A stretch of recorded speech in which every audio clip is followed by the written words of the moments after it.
کا کیا بنے گا؟ اپنے نبی کا کوئی فکر نہیں. موسیٰ مروا کے ہی چھوڑا نا.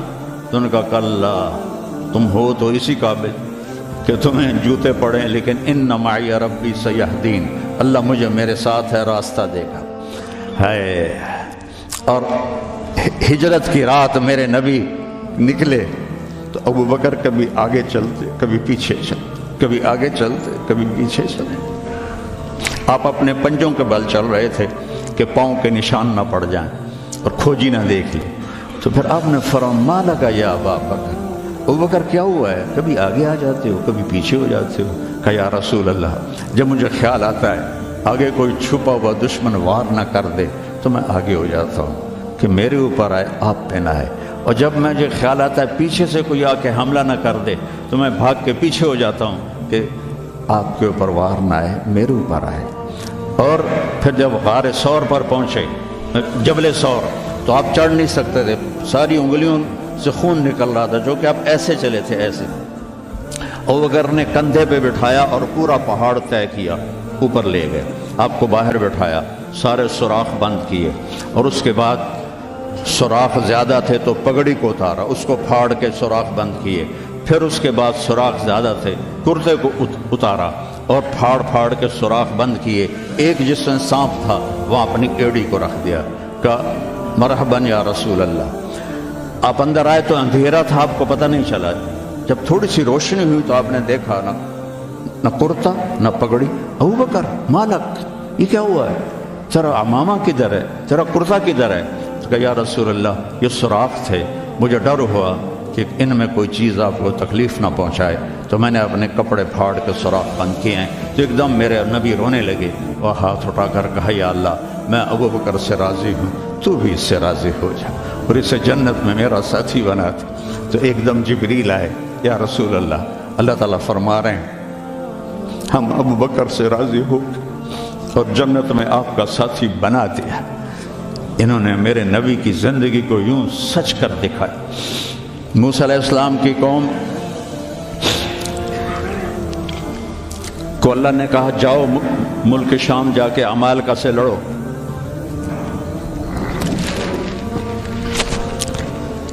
ان کا اذهب انت وربک فقاتلا، تو جا تیرا رب جائے، ہم نہیں لڑتے.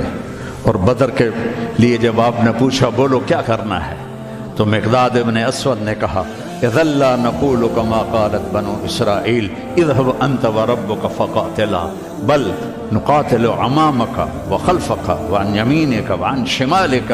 یا رسول اللہ ہم بنو اسرائیل نہیں ہیں کہ کہیں جا اور تو تیرا رب لڑے. ہم آپ کے آگے لڑیں گے، پیچھے لڑیں گے، دائیں لڑیں گے، بائیں لڑیں گے، ہماری لاشوں سے گزر کر وہ جائیں گے.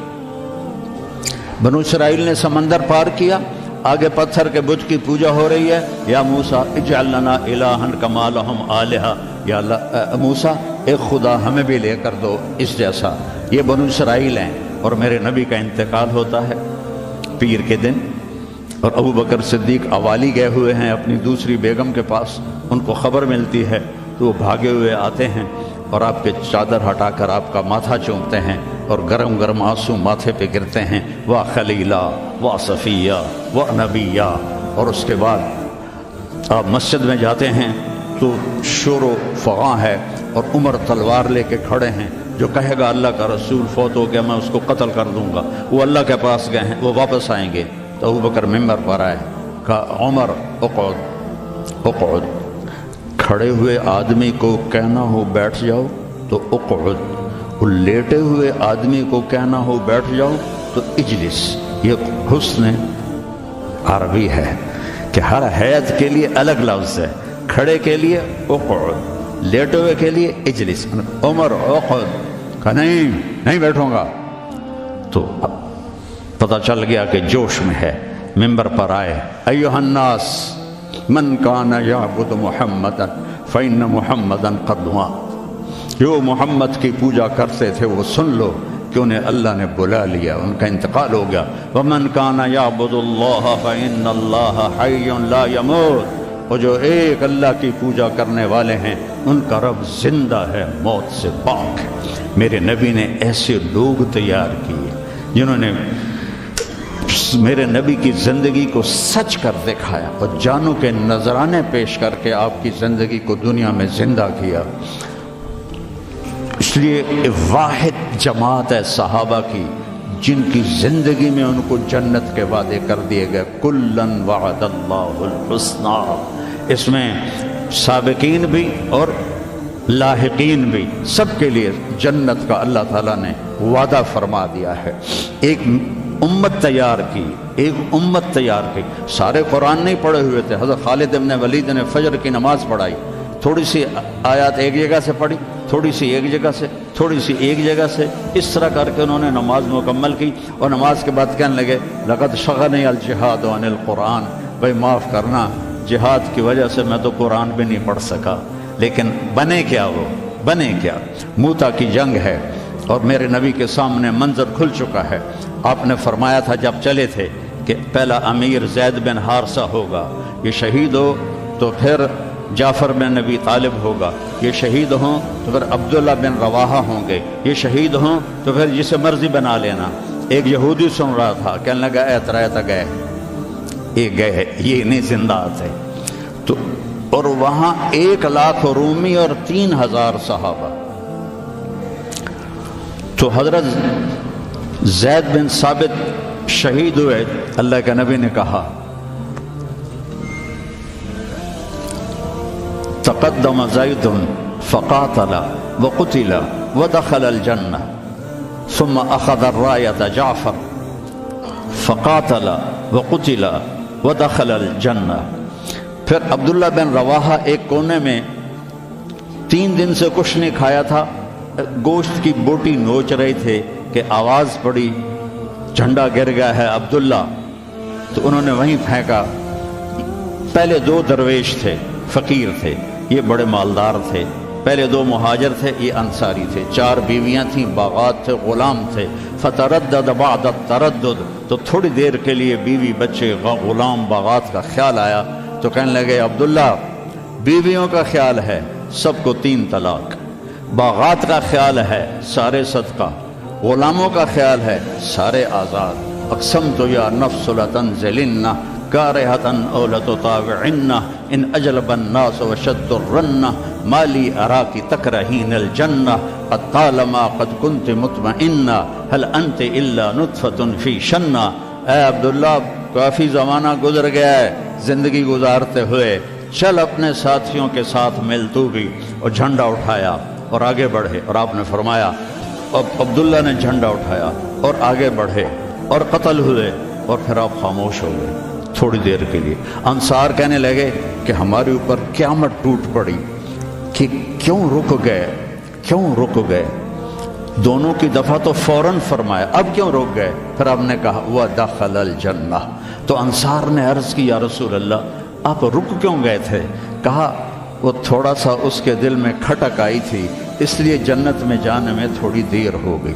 اب جھنڈا گر گیا، ثابت ابن اکرم نے جھنڈا اٹھایا، کون لے گا یہ جھنڈا؟ انہوں نے کہا تو لے، تو بدری صحابی ہے، تو لے۔ کہا نہیں میرے بس کا نہیں ہے۔ کسی نے آواز دی خالد کو دو۔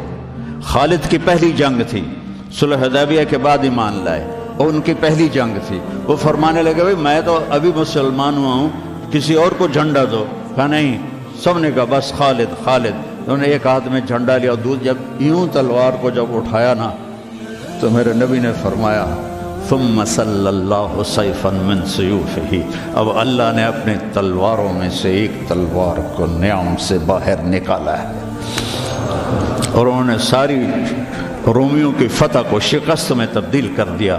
9 تلواریں ان کے ہاتھ سے ٹوٹیں لڑتے لڑتے، اور اتنا روب چھا گیا کہ پورے روم میں دہشت پھیل گئی خالد ابن ولید کی۔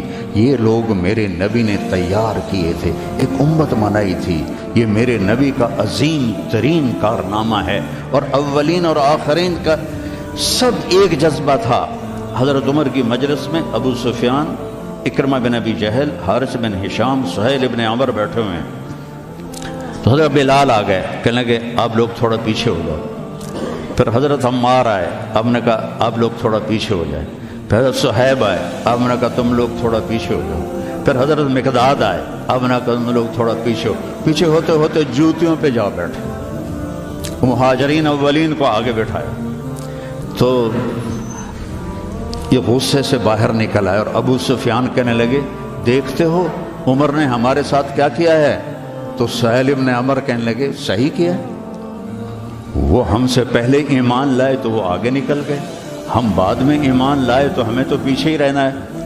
تو کہنے لگے اگر آخرت میں پیچھے رہ گئے تو پھر کیا ہوگا؟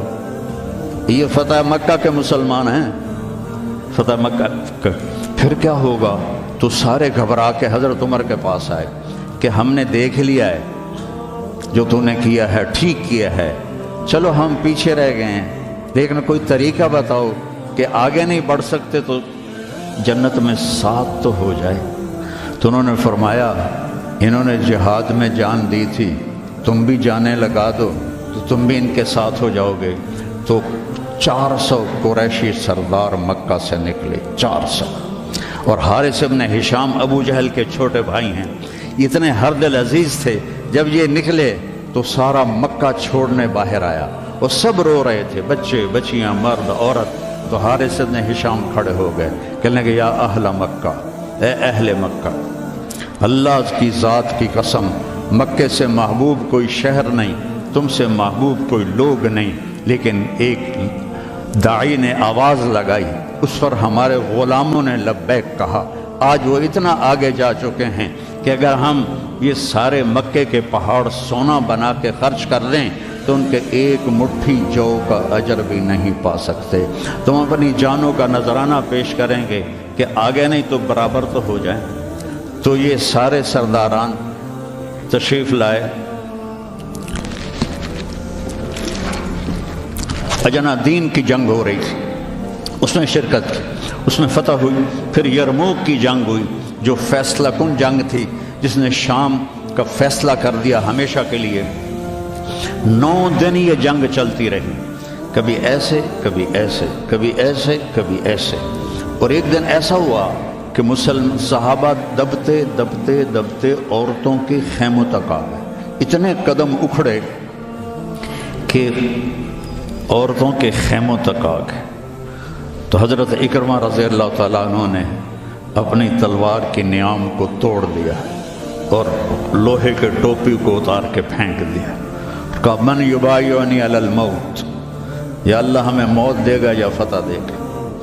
تو حضرت خالد بن ولید اور اکرمہ رشتہ دار ہیں، تو خالد بن ولید نے ان کا ایسے ہاتھ پکڑ لیا، نا نا نا نا نا نا، ابھی تمہاری ہمیں ضرورت ہے، یہ نہ کرنا یہ نہ کرنا۔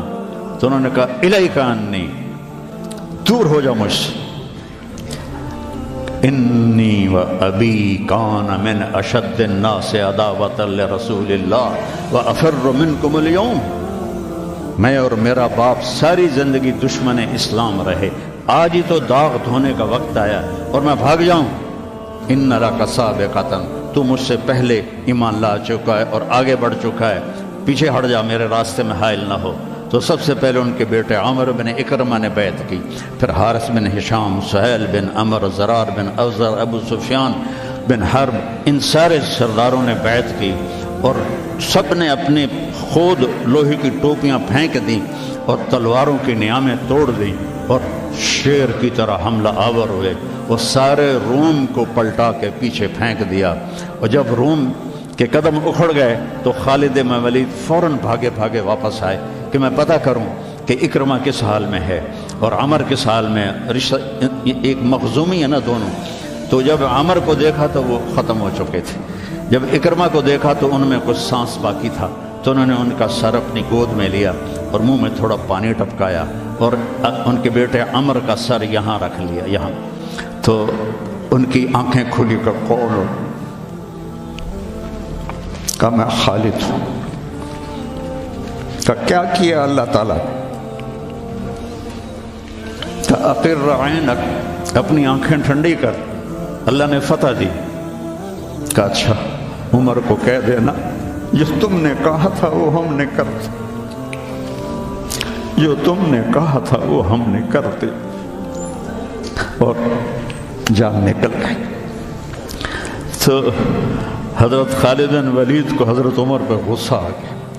عرب جب غصے میں بولتے تھے تو ماں کے نام سے پکارتے تھے، اور جب اچھے ماحول میں ہوتے تھے تو باپ کے نام سے پکارتے تھے.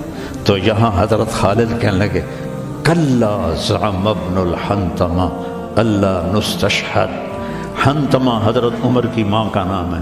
حنتمہ کا بیٹا اب یہ نہیں کہہ سکتا کہ سرداروں نے جان قربان نہیں کی. یہ میرے نبی کی محنت کا ثمرہ ہے.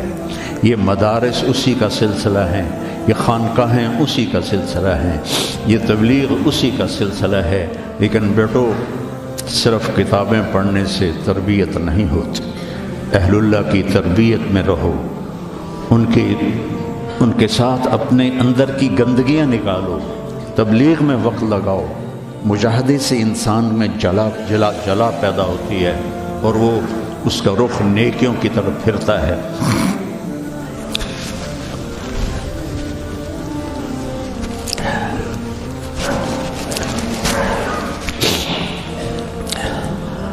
تو نیت کرتے ہو سارے؟ چند باتیں کہتا ہوں. اپنے اس ماحول میں غیبت کسی کی نہ کرو نہ سنو. غیبت اشد من الزنا, غیبت زنا سے زیادہ سخت کام ہے. غیبت نہ کرو کسی کی. کئی لڑکے بہت ہی نیچے چلے جاتے ہیں, اپنے استادوں کی غیبت کرتے ہیں. یہ محروم ہو جائیں گے, یہ کبھی بھی علم حاصل نہیں کر پائیں گے. تو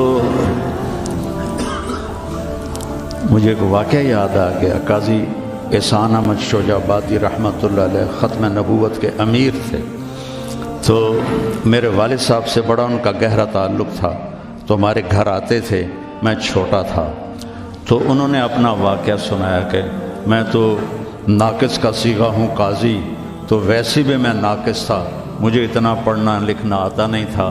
اور ایک طالب علم تھا جو بہت قابل تھا, اور وہ استاد پہ ایسا اشکال کرتا کہ استاد کو جواب نہیں آتا تھا, تو پھر وہ ہنس پڑتا تھا. تو ایک دن استاد نے دکھی ہو کر کہا جا تو بھینسیں ہی چرائے گا. اور ایک دفعہ میرے استاد اٹھے تو ان کا جوتا دور پڑا تھا. تو میں بھاگ کے گیا, جوتا اٹھا کے لایا اور ان کے سامنے رکھا. کہنے لگے بادشاہ تیرے جوتے سیدھے کریں گے انشاءاللہ. تو قاضی صاحب فرمانے لگے کہ اس لڑکے کو میں نے خود بھینسیں چراتے دیکھا, میں نے اسے خود بھینسیں چراتے دیکھا. اور تحریک ختم نبوت میں جب قاضی صاحب کو, چونکہ یہ تحریک کے سر امیر تھے, جب ان کو بلایا گیا تو جنرل اعظم تھا گورنر پنجاب کا. تو جو بھی بات چیت ہوئی وہ تو انہوں نے نہیں بتائی تھی. جب اٹھے تو ان کے جوتے قالین سے پرے پڑے تھے.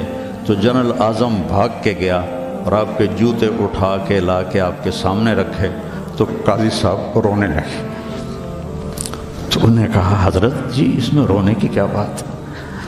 کہا نہیں, ایک بات یاد آئی ہے اپنے استاد کی, آج اس کو زندہ ہوتا دیکھ رہا ہوں تو اس پہ رونا آیا ہے. اپنے استادوں کی غیبت نہ کرو, ان کی برائی نہ دیکھو, وہ آنکھیں بند کر دو جو کسی کی برائی دیکھتی. اپنے عیب دیکھو, دوسروں کی خوبیاں دیکھو. ایک آپ میں غیبت نہ ہو, کوئی آپس میں لڑا ہوا نہ ہو کہ میں نے اس سے بات نہیں کرنی. اب بچے ہیں, جوان ہیں, ہو سکتا ہے کوئی بچہ کسی بچے سے لڑا ہوا ہو اور اس کی بول چال بند ہو, تو ایسے دل کے اوپر تالے نہ لگاؤ. اپنے دل کو کھلا کرو اور معاف کر دو اور اس کے سینے سے لگ جاؤ. تب جا کر تمہارے اندر علم کا کچھ نور آئے گا. جس دل میں بغض ہوتا ہے اس میں علم نہیں آتا ہے. اور پہلی تکبیر اولیٰ کی کوشش کرو, تکبیر اولیٰ کے ساتھ نماز پڑھنے کی کوشش کرو, تکبیر اولیٰ کے ساتھ نماز پڑھنے کی کوشش کرو. اب جوان ہیں, تہجد کی پابندی کرو. بڑی پرانی بات ہے, مولانا یوسف صاحب رحمہ اللہ کے تھے ایک تربیت یافتہ میاں جی نیواتی. تو ان کی جماعت آئی ہوئی تھی, تو میں ان سے ملنے گیا. مجھ سے کہنے لگے مولوی صاحب اگر اپنی بات میں اثر پیدا کرنا ہے تو رات کو اٹھنا سیکھ لے، اگر اپنی بات میں اثر پیدا کرنا ہے تو رات کا اٹھنا سیکھ لے۔ یہ آپ سے بھی کہتا ہوں کہ رات چاہے 2 نفل پڑھ لو لیکن رات کو اٹھ کر قم اللیل الا قلیلا نصفہ او انقص منہ او زد علیہ ورتل القرآن ترتیلا۔ یہ رات کا اٹھنا ان ناشئۃ اللیل ہی اشد وطئا واقوم قیلا ان لک فی النہار سبحا طویلا واذکر اسم ربک وتبتل الیہ تبتیلا۔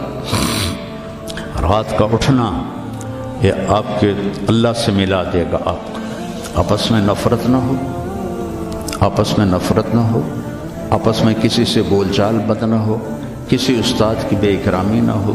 پھر چاہے تمہارے کچے پچے سبق بھی ہوں گے نا، جب اللہ کام لینے کا ارادہ کرتا ہے پھر کچا پکا نہیں دیکھتا، پھر اسے قبول کرتا ہے۔ مولانا تعالی شاہ بخاری رحمہ اللہ نے دورہ نہیں پڑھا تھا، صرف مشکات تک پڑھا تھا، تو وہ جب کبھی علماء میں بیان ہوتا اس جیسا تو کوئی خطیب ہندوستان میں تو کم از کم آج تک نہیں آیا۔ وہ کہتے علماء کرام مجھے تو مشکات ہضم نہیں ہو رہی اور میں گلی گلی پھر رہا ہوں، تم سارے دورے پڑھ کے آرام سے بیٹھے ہوئے ہو۔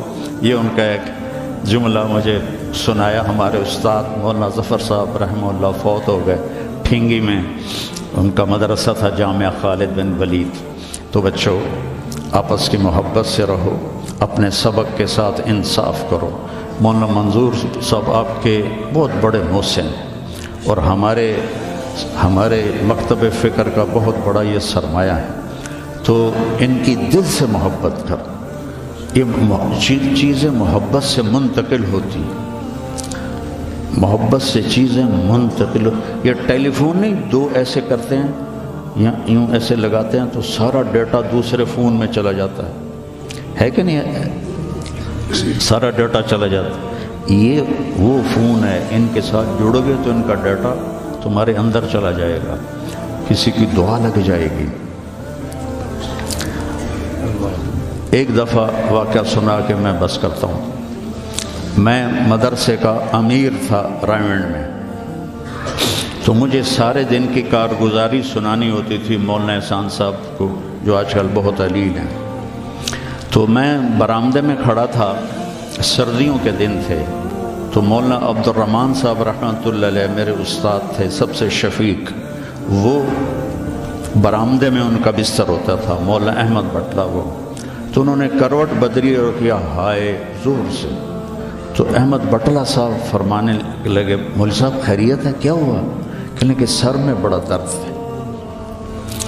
تو اس وقت رائمنڈ میں تھرموس رکھنا جرم تھا، تو 2-3 لڑکے تھے جنہوں نے چھپا کے رکھا ہوا تھا، تو مجھے پتا تھا، تو میں اسی وقت اڑ کے گیا اور اس سے میں نے کہا تھرموس دو، انہوں نے کہا وہ وہاں چھپا کے رکھا ہے۔ میں نے وہ لیا اور بغل میں دبا کے اوپر چادر لے لی، سردیوں کا زمانہ تھا۔ مولانا تشریف لائے، ان کے ساتھ میں ان کے گھر تک گیا، ان کو کارگزاری سنائی، وہ اندر گئے، میں نے وہیں سے دیوار سے چھلانگ لگائی۔ یہ 72-73 کی بات ہے، جب کوئی بازار نہیں تھا رائمنڈ میں، 2-3 صرف چھوٹے چھوٹے ہوٹل تھے اور 10 بجنے والے تھے اور اس وقت سناٹا ہوتا تھا۔ میں نے کہا یا اللہ چائے بھی مل جائے اور سر درد کی گولی بھی مل جائے تو آج میرا کام بن جائے۔ تو میں نے سارا دیکھا تو سب ہوٹل بند، ایک ہوٹل بند تھا لیکن تھوڑا سا کیواڑ کھلا ہوا تھا اور اندر سے روشنی آ رہی تھی، وہ انور نام کا ایک ساتھی تھا مرحوم، اس کا ہوٹل تھا۔ میں اندر گیا، میں نے کہا بھائی انور چائے چاہیے؟ کہا بھائی میں تو تھک گیا ہوں سارا دن، تو خود بنا لے۔ تو وہ سٹوو ہوتا تھا ہوا والا، وہ میں نے چائے بنائی، تھرموس میں ڈالی۔ میں نے کہا کوئی سر درد کی گولی ہے تیرے پاس؟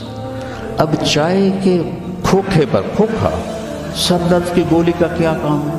کہنا کہ وہ پھٹے پر دیکھو شاید کوئی پڑی ہو۔ تو میری تقدیر میرا ساتھ دے رہی تھی، میں نے دیکھا تو ایک ساری ڈان ہوتی تھی اس وقت، وہ سر درد کی گولی تھی جیسے آج کل پیناڈول ہے، وہ ساری ڈان پڑی تھی۔ میں نے کہا لے بھائی آج کام بن جائے گا۔ میں نے وہ لی اور دوڑ لگائی، اور جب مولانا چادر لے کے پڑھتے تو میں نے ایسے پاؤں دبائے تو انہوں نے سر سے رضائی ہٹائی، مجھے دیکھا، کیا بات؟ میں نے کہا جی یہ چائے ہے، یہ گولی ہے، آپ کھا لیں، آپ کے سر میں درد۔ تو ان کے منہ سے کلمات نکلے، اس کا میں ثمرہ ہوں، اپنی ذات میں کچھ نہیں، میرے استاد کی دعا مجھے لگی۔ ان کے چہرے پر اتنی خوشی آئی، وہ بڑبڑاتے ہوئے، الفاظ مجھے سمجھ میں نہیں آ رہے تھے لیکن میرے لیے دعا فرما رہے تھے۔ تو ایسے موقع تلاش کیا کرو کہ آپ کو استاد کی خدمت کا موقع ملے تو ان کے منہ سے دعا نکلے اور آپ کے کام بن جائیں۔